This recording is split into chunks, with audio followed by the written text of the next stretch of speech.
Good evening. Welcome everyone to yet another weekly forum from Smartkarma. As we do every week, while we wait for attendees to stream in, I run through our customary disclaimer. So first of all, the weekly forum is strictly for Smartkarma subscribers. It's purely for informational purposes, does not constitute investment advice. It is the opinion of our insight providers and not of Smartkarma.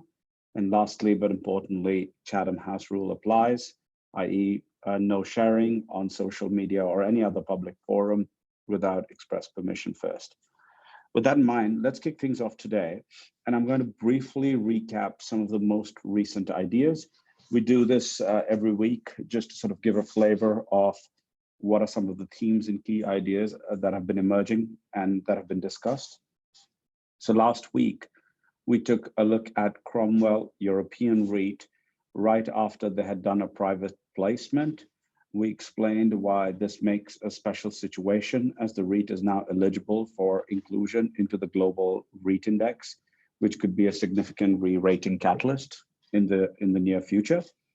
We also took a closer look at a underspoken risk in Tencent, and that is the risk of their largest shareholder, which is Naspers, selling down stock after its 3-year lockup expiry, which ends in the 3rd week of March. And we also started exploring, how does the world reposition after the brutal sell-off that we're seeing in global tech? And actually, as sort of the week progressed after our forum, that sort of sell-off in tech continued to accelerate, and we continued to see that rotation into financials and energy. The week prior to that, we were taking a look at Ultrajaya milk, which is the most dominant consumer staple in the dairy milk and ready-to-drink category in Indonesia. And this is also a name that is trading at just 1/3 of the valuation of its peers. We spoke about how there might be a near-term opportunity to invest emerging as people begin to worry a little bit about rising raw milk prices. And we had Angus McIntosh dial in from Jakarta to present the thesis. We briefly looked at Thai Bev's beer company IPO. This is an IPO that's going to be launched very, very soon. And you're going to be sort of, you've already received a lot of information and prep on this ahead of that. And lastly, we took a look at Japan's department stores that are in a structural decline. Revenues have fallen back to the levels they were in 1975. And at the same time, a lot of new consumer models are emerging. And we took a look at Oisix Radaichi, which is a fascinating little company that's growing extremely fast, and how that's sort of trying to tackle both the population of senior citizens in Japan and also doing something for millennials who like to order everything on their phones. And the week before that, on the 18th of Feb, we took a look at Pacific Textiles, which is a deep value hidden Vietnamese play that's listed on the Hong Kong stock market. We looked at Macau just before Macau reopened to Chinese visitation. And we also took a look at the pet care sector. So like this, week after week, we try and present 3 things at the forum. We take a look at a small cap idea, we take a look at a very large company, and we also try and take a look at an important market thematic. These forums are meant to be interactive and two-way discussions.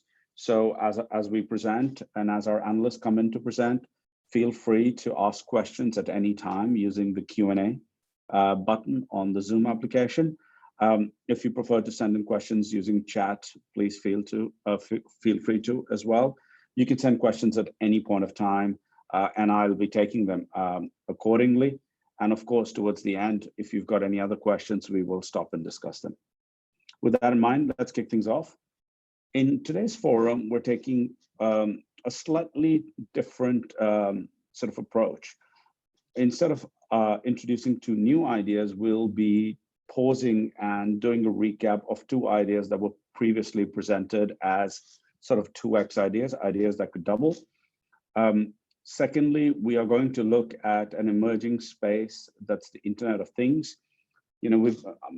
For those of you who follow tech hardware closely, IoT or Internet of Things has been a space that's been spoken about and written about for a while.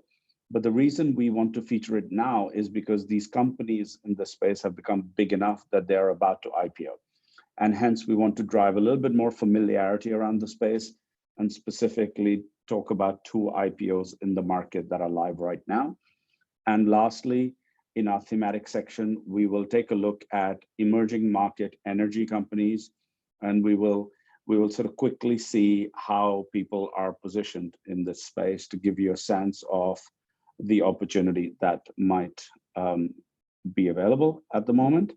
And I'm going to also be launching a poll today, which you can answer just to give us a sense of, how you guys might be looking at the energy space today. Cool, let's kick things off.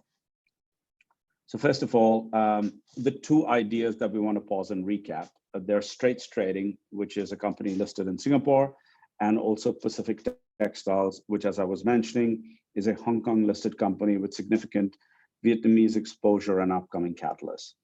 So let's look at Straits briefly. So first things first, right? Markets have been volatile last couple of weeks. Stocks have traded all over the place. If we take a quick look at how Straits has traded, fairly flat. This is a very small chart. Anywhere on the platform where you see a link to a company, you can just hover over it and quickly bring up a stock price chart. So as you'll see, actually the price has held in really, really well. We like that. Secondly, Bloomberg is now confirming our initial hypothesis that Straits Trading is looking to spin off its crown jewel, which is its stake in ARA, Asset Management. And in fact, Bloomberg's gone on to say that this would likely be a dual listing, a Hong Kong tranche and a Singapore tranche.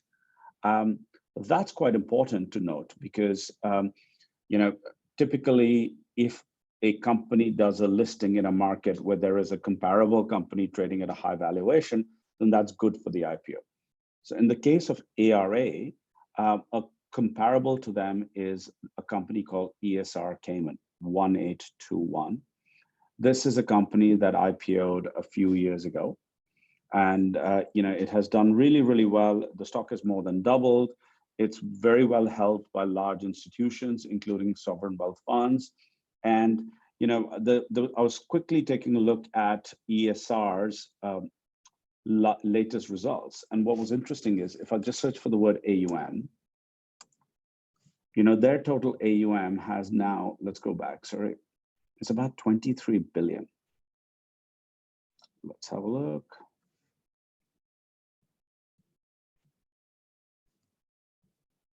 Okay. Oops, sorry. Here you go. So the fund AUM for ESR at the end of first half 2020 was $23.7 billion. Now, this company, ESR, is trading at a market cap of $9 billion at the moment. Now, if we quickly come back to Straits, what's quite interesting is that ARA's AUM is already $119 billion, which has surpassed the company's own target of $100 million by the end of this year. So ARA is going to look like a very, very dominant business when it comes for this listing. It's no surprise to us then that some of the local banks here in Singapore, like DBS, have started covering the stock, and they're in fact raising up their target prices very quickly. So if you look at DBS, for example, they've raised their target price for Straits Trading twice in less than 1 quarter.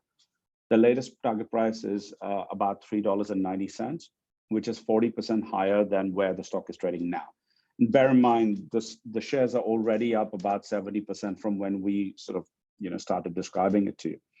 Now, according to DBS, ARA could be worth about $5 billion. But in the same research note, they say it could actually also be worth $6.4 billion. And then again, when they give you the target price of $3.90, they say that this target price includes a 40% holding company discount. So, what we can see here is that the bank analysts are actually leaving quite a lot of wiggle room to continue to revise their target prices up as we approach the ARA actual IPO. Meanwhile, other banks, I reckon, who want to play a part in this listing process will potentially be initiating coverage or at least writing visit notes. But I think people's attention and interest in Straits trading is only going to go up from here as we get closer to the IPO. I think another interesting thing has happened since our last post. Straits Trading reported results recently. And to quote their own results, this was a very strong recovery from COVID-19. Their core real estate EBITDA actually went up from 36 million in first half to 90 million. They also have a resources business, the largest tin smelter in Malaysia. Their EBITDA went from just $500,000 in the first half of the year to $18 million in the second half. They also declared a 6 cents dividend. So when we look at Straits, we see a lot of optionality. We see a stock that nobody owns. We see a crown jewel that is very, very scarce and probably the most dominant company in the space. We see a lot of banks probably vying to get onto this IPO, and we see potentially quite a lot of momentum as the story develops. So we thought today we'll sort of quickly recap on this. The other idea is Pacific Textiles. So let's take a very quick look at how this is trading. Okay, so here we go. The 1 year chart here on the right-hand side. So whenever you're reading research on the platform, we try and put this analytics section just next to it. So you have a lot more context. So you can see in this little chart that actually the share price hasn't done very much for a while. If I expand this and look at it on a slightly longer time frame. So this is the 1 year chart. Since November, we're pretty much flattish. If I go back and look at it on a 5 year chart, you'll notice that, just bear with me. This stock used to trade at about 10 or 11 Hong Kong dollars a share and has declined to about 50% of that levels. So, there's not much priced into the current current share prices. Now, meanwhile, when you look at what the analysts are saying about the company, revenues are growing steadily, margins are set to hit 3-year highs. Their factories, have done very, very well throughout COVID. Utilization rate is hitting 90%. They've just raised prices as well. And if you look at their historical dividend payout ratio, the stock's trading close to a 9% dividend yield here. We also talk about how they're one of the few companies that has executed very well in Vietnam. So, the Vietnamese business will very soon be about 25% of the total business mix. Meanwhile, they've had a lucky break. After the RCEP agreement, this was a regional trade tariff agreement that was recently signed. Chinese factories in the textile industry can export with no tariffs to Japan, Korea, Australia, and New Zealand. And interestingly for them, Japan is a major customer. Guys like Uniqlo are their biggest customers. So because of the RCEP agreement, actually Pacific Textiles becomes even more cost competitive, and it can take market share away from a lot of other suppliers. Also, as a reminder, Toray, which is a Japanese supply chain company, they bought nearly 30% of Pacific Textiles shares at $10 a share. That was in 2016. Well, 5 years from now, the share price of Pacific Textiles has halved, but the business has continued to grow. What do you think Toray does? I think, or rather our analysts think there's a very good chance that Toray come back to, at least get to 50% in Pacific Textile. And it would not be a stretch for them to go back to the price that they paid back in 2016 as the business has grown. Meanwhile, we've also noticed that the management of Pacific Textiles, they're selling down their real estate assets in Hong Kong, some office spaces and so forth. And they're sort of paying out the proceeds from these sales in the form of higher and higher dividends. All of these seems to suggest that the management are basically streamlining the business for a potential exit down the track. and they are continuing to invest in Vietnam, which is going to be a growth center and a much more dominant part of the supply chain in textiles going forward. Now, we closely notice when banks, pick up coverage or start banging the drums on small caps, fairly suddenly. And that seems to be happening with Pacific now, where Citigroup is really sort of jumping on the bandwagon. They've come up with a target price of 8 Hong Kong dollars. Even at 8 Hong Kong dollars, the stock will have 6% dividend yield. And 8 Hong Kong dollars is about 60% higher than where the stock is now.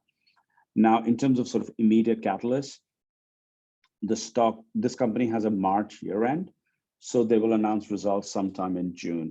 And if the results are what we expect them to be, they will show, steady revenue growth, margin expansion, and a very nice dividend payout.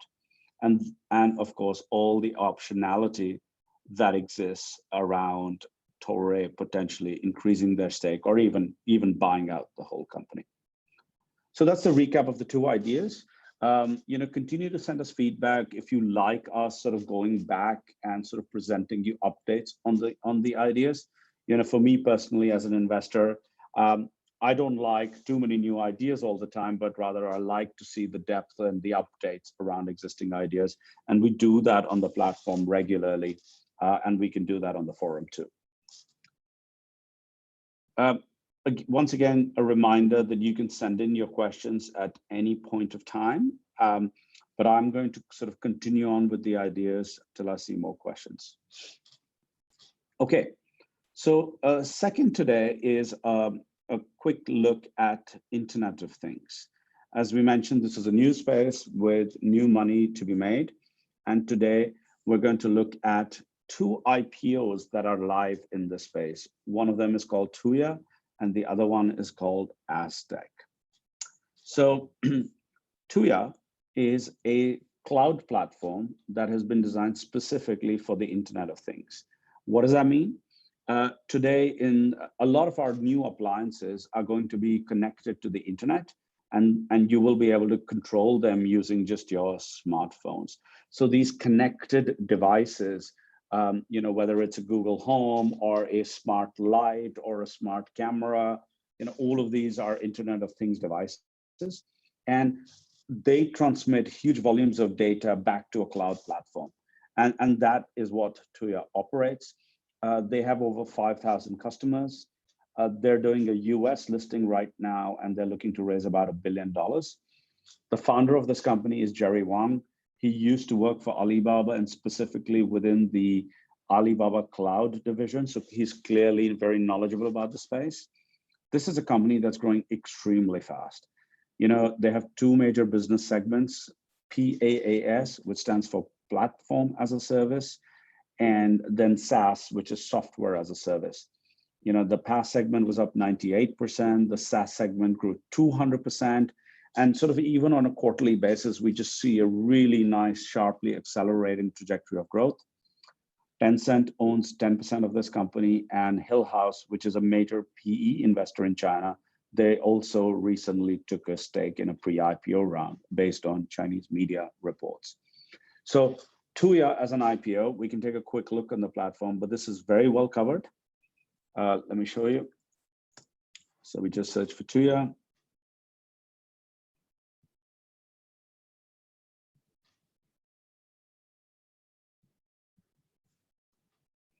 So you'll notice there's a lot of research from 2 or 3 different analysts on this. And if we take a closer look here, you'll notice, whenever you have a green bar or a green on the platform, that's sort of positive. So as we go through a lot of these analyst reports, you'll notice that they're consistently quite positive. And IPO research is a big differentiator of what Smartkarma brings to the table, because there's often a lack of independent, high quality, in-depth research on IPOs. So as we go through these reports, sort of the key summary here is we really like the fast growth. We like the differentiation. This is a very, very large addressable market. The pedigree of the founders is fantastic, and they've got high quality early investors. So I think with Tuya coming to market, the IoT space in China will get a lot of visibility. And I think this would lead to more discovery and many more corporate listings in the space. Now, the second IoT IPO, which is live at the moment, is called Aztech. And this is actually a Singapore SGX listing. Aztech is very different from Tuya. Tuya runs a cloud platform for IoT devices, and it helps with the deployment of these devices. Aztech, on the other hand, is a manufacturer, and they manufacture a lot of these IoT devices. Very specifically, one of their most successful devices is a remote camera, is a security camera. You don't need to sort of plug it into the internet. It just sort of wirelessly connects. And through that, it uploads your footage, your video surveillance onto the cloud where you can access it anywhere. So today, this IoT catalog is about 83% of all revenue for Aztech. Outside of smart cameras, they also make lighting products. Interestingly, bulk of their IoT manufacturing happens in Johor, Malaysia. So this is also quite an interesting point for me, at least, because IoT devices are not that complex. The factories can be fairly straightforward, and a lot of the technology is sufficiently commoditized. However, the applications and the way they connect to the internet is going to change, and I think even more so with 5G becoming available very, very soon. So for Aztech, the key selling point here is that Amazon is a core customer. It accounts for about 58% of the revenue for Aztech. And the way Amazon became a customer is quite interesting. Aztech used to make these IoT cameras for a company called Blink, and Amazon acquired Blink in 2017. And post that transaction, actually, Aztech has become a vendor into Amazon, and Amazon's cameras that are sold are actually manufactured by this company. Now, I think there's some interesting things that our analysts have unearthed on this particular company, and actually, let's sort of briefly take a look at these. So again, I'm just going to search for Aztech. Go to the company's page. Go into research. Okay, so we were taking a look at this research piece from the 26th of February by Jin Cho. Jin Cho is based in Singapore, and he exclusively covers IPOs. And in this particular research piece, again, it's green. So overall, he's got a bullish view on the company. But, as an independent analyst, he adds a lot of view by talking about some of the negatives. Let's take a look. So I mentioned Aztech has a factory in Johor, Malaysia, but they also have a big factory in Dongguan, China. And recently it was discovered that they don't really have proper paperwork for this factory, and they don't have the land use rights, etc., and they were fined for it. So there is a risk that they potentially need to relocate, which incurs extra cost. That's something to be aware of. Secondly, the company has had a very poor track record outside of Blink. So Blink was a lucky break, but if you go back to the 5 years before they had this contract from Amazon and Blink, actually, the track record is very patchy. They were hardly ever profitable. EBITDA was quite slim too. Revenue was sort of, a little bit lumpy. Also, they did a few really funky and funny things to a certain extent. They diversified into shipbuilding by acquiring a shipyard. They also, a couple of months after that, in 2014, they entered F&B by acquiring a roast meat company for $4 million, which was actually a hawker center stall. And it's quite funny that, as Jin just says, the company turned a profitable hawker stall into an unprofitable one. So clearly, there has been some adventure in the past. Thirdly, in 2017, just as this company started making good revenue through this Amazon Blink relationship, before the investors knew about this, actually there was a delisting offer made to take this company out at 42 cents a share. Now, what's quite interesting is that Ginger computes that the valuation since then, so if you look at the value at which the shares are being offered in the market in the IPO, valuation has grown 48 times, while revenue has only increased 1.6 times and gross profit sort of about 4 times. So it tells you that the founders privatized this company at an incredibly attractive price for themselves, but not necessarily for all the minorities. So I think there's a bunch of sort of reasons and sort of risks that Ginger has highlighted in his piece of research, which is quite interesting. But at the same time, in his sort of valuation piece, he talks about how it is a pretty undemanding valuation. And for the next 1 or 2 years, the ramp up in that Amazon business provides a bit of a sort of safety net. But I think it remains to be seen how this company grows beyond that one product into other products.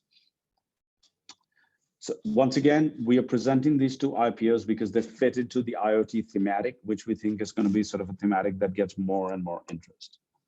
Now, finally, let's move on to the third segment for today, which is emerging markets energy. And thank you very much to the attendees who've answered the poll here. Before we look into the presentation of the idea, I'll share the poll results. So the first question was, do you own any energy stocks or ETFs at the moment? 62% of the respondents have said no, they do not. 38%, which is a fairly decent number, have actually said yes. The second question was, do you own any commodity names in your portfolio?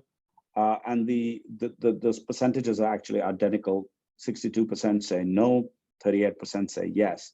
So it seems that majority still do not own enough energy exposure, and that's just the attendees on the forum today. Let's take a look at what the overall positioning is.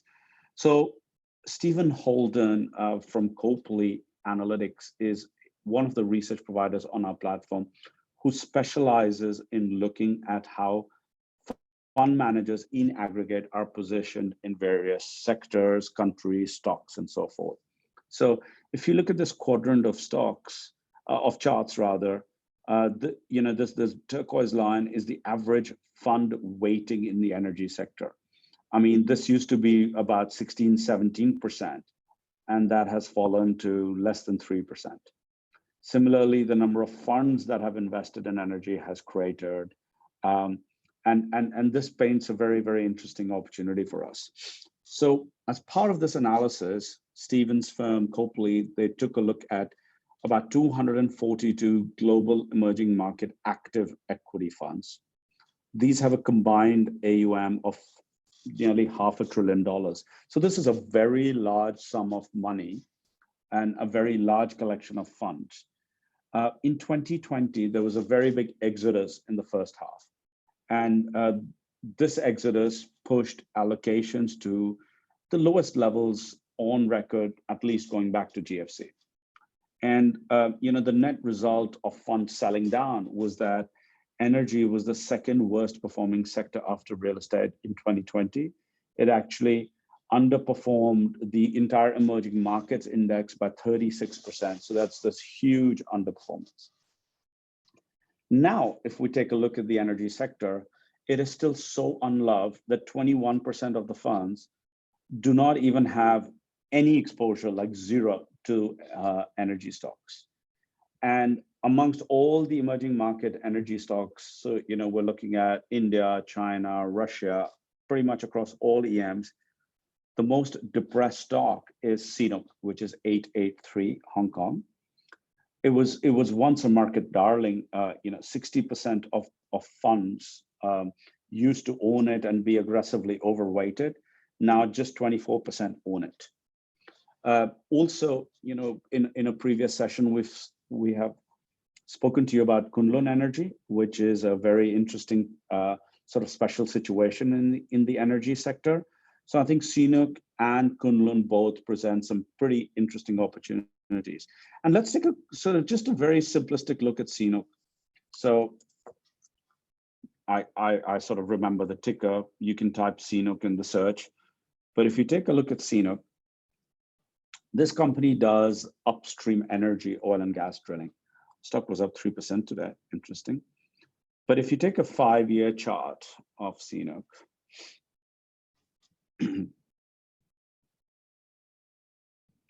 this was a $14, $15 stock in 2018, now is $9. So it's sort of, lost a lot of its market cap. It's on 7% dividend yield and just over 3 times EBITDA. So it's just a really, really, really cheap stock, right? If you look at it on a 1-year view,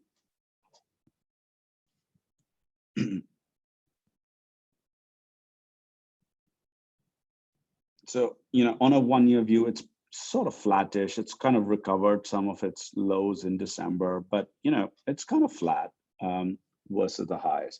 Now, if I compare this to ExxonMobil, for example, a large sort of US oil major.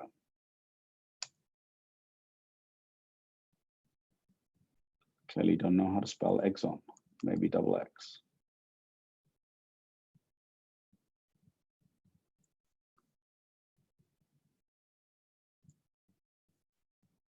Yeah, there you go, XOM US. And let's look at Exxon now also on a 1-year view to get a comparison. I mean, let's go to 1 year. I mean, look at that. So Exxon's just really broken out. And this is not just Exxon, energy prices have been doing very, very well. Crude's back at $70. So CNOOC is very, very cheap. I mean, you look at this is EV/EBITDA 15 times. We just saw CNOOC was about 3 times. So you've got yield, you've got underperformance, you've got valuation, you've got growth. So that makes CNOOC really interesting. And of course, positioning is in your favor.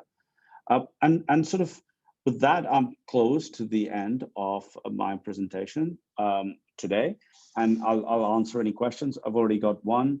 The first is, given the ESG wave, aren't fund managers bound by ESG principles and therefore prohibited from investing in energy companies like CNOOC and Kunlun?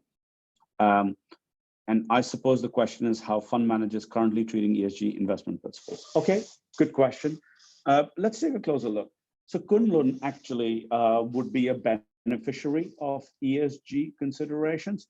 So for those of you who might not be familiar, ESG stands for environmental social governance. These are key investment principles that a lot of fund managers now abide by.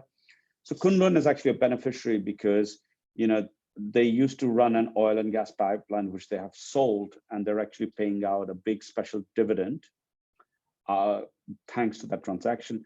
And what they're left with is a city gas business, and gas is a clean form of fuel, and it's part of China's policy towards clean energy. So, that's actually a beneficiary.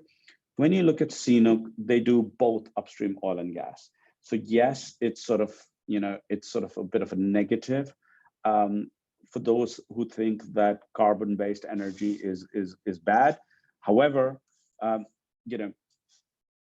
we look at energy as a growth cyclical, and with global growth coming back, people's interest coming back, while people may no longer own some of these energy stocks the way they used to own before, but some of the companies that are showing the biggest positive momentum towards better ESG disciplines are the energy companies themselves. So, if you look at companies that used to be pretty bad on an ESG framework, but are turning more and more green, they're actually the energy companies. So from a change in ESG score perspective, actually the energy companies themselves score quite well. So I think as a result, the reason to be further selling down shares or lowering the weightings is pretty low. I think longer term, let's be clear, I think the longer term structural dynamic for oil is mixed. It's probably negative, but I think in the shorter term, with supply discipline having kicked in, OPEC behaving a little bit soundly, geopolitical risks around the Middle East. We saw bombing in Saudi Arabia recently. I think all of that creates a fairly interesting environment. And you've got, that yield support, very rich dividends and buybacks happening at energy companies. that continue to support share prices? That's a good question.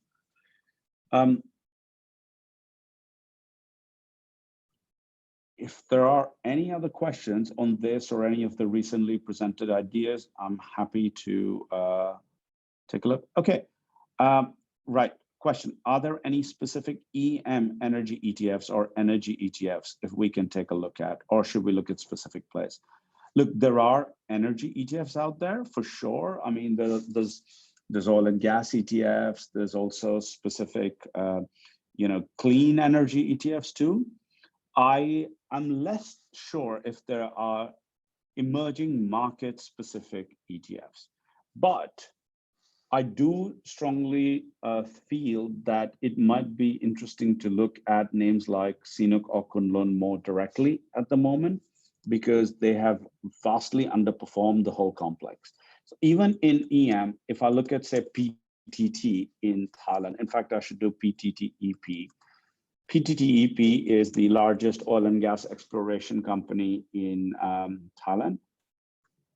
Let's take a quick look. 1 year. It's actually done really well. It's almost doubled, right, from the lows. So I think CNOOC is a great laggard. And as Stephen Holden's research was telling you, it's the most depressed. But this used to be a darling.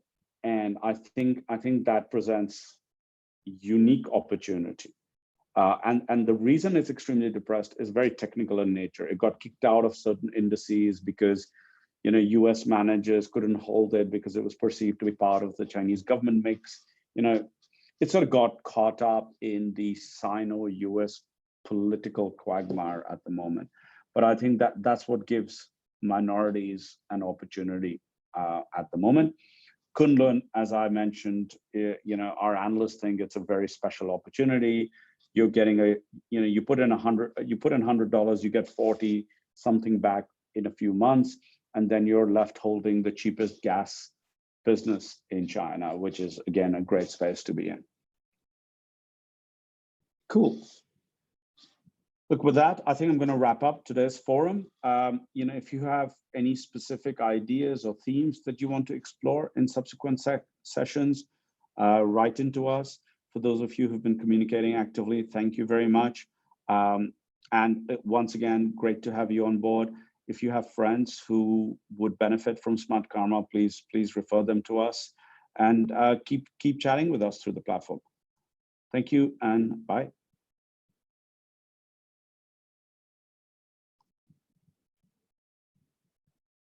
Oh yeah, thank you for the suggestion. We will explore glove companies and PPE counters. We will do. Thank you.